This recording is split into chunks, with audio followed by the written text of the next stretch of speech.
kami sa bahay. Let's go in.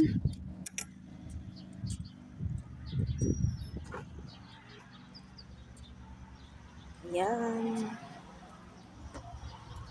So guys, since nandito na tayo sa bahay, pahinga ako sandali, mga 5 minutes lang.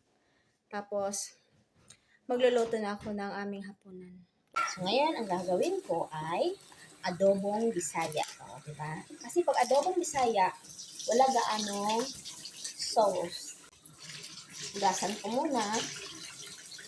Actually, hugas na to. Kaya lang. Tayo mga Pinoy, masyadong galoso. Siguraduhin natin. Malinis na talaga ang musikan.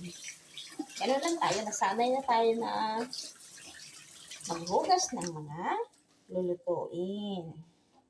Kahit ano pa man yan, kailangan hugasan mo na.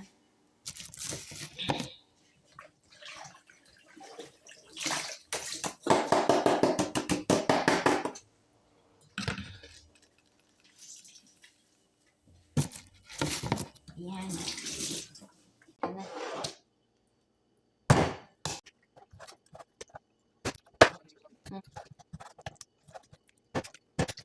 Wala mang nilay sa akin yan. Yes.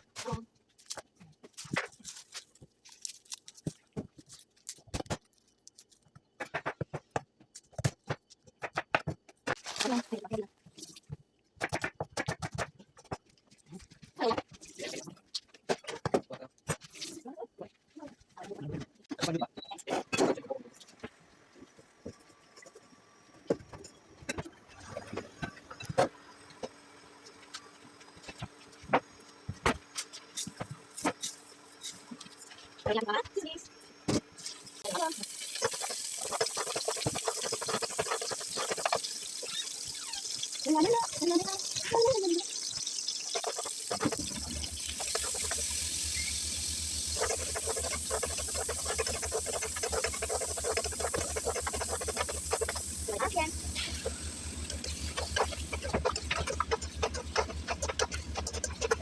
Tapos, takpan muna natin within 3 minutes.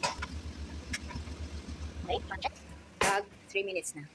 So, while waiting for that, guys, dito muna tayo.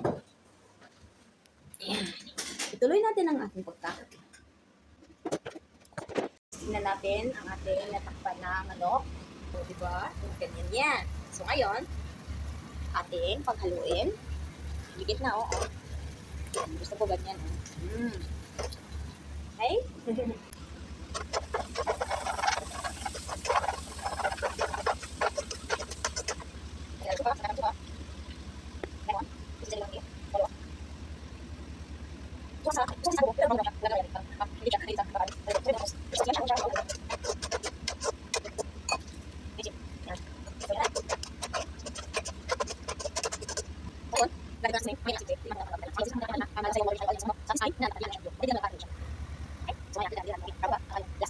So, yan yung ginagawa ko dito araw-araw. As in, kunti lang yung pahinga. Siyempre, nasa ibang bansa tayo. Sa Pinas nga, kunti lang din yung pahinga. Lalo na dito sa abroad, di ba? So, ngayon ako'y habang nagluluto, ang asawa ko naman, ayan doon.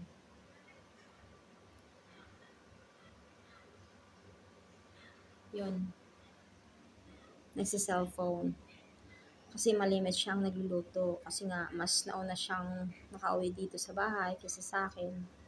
Sa adobong Bisaya, walang sabaw na adobo. Tara, tingnan natin.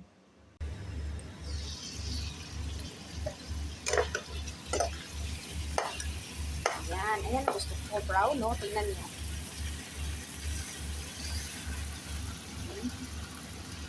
Paghaluin ko muna, guys, saka maghain na ako para makakain na kami. Okay, guys? Guys, ito na. Brown na. Masyadong brown na. Natuyo. Ito ang gusto ko sa adobo. Hindi yung masabaw na adobo. Ito ang gusto ko sa adobong manok. Okay, guys. Kakain na kami. Maghahain na ako.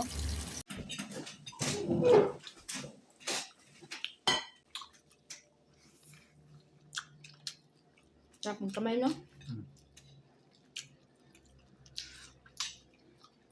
Mas magana ang kain ng asawa ko ang asawang lalaki mas magana ang kain kung ang asawang babae ang magluluto.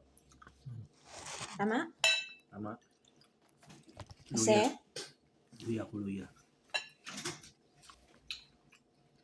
may halong pagmamahal ang pagluluto ng asawang babae. Yan lang guys. Bye-bye. Thanks for watching. See you on next vlog. Daily vlog to.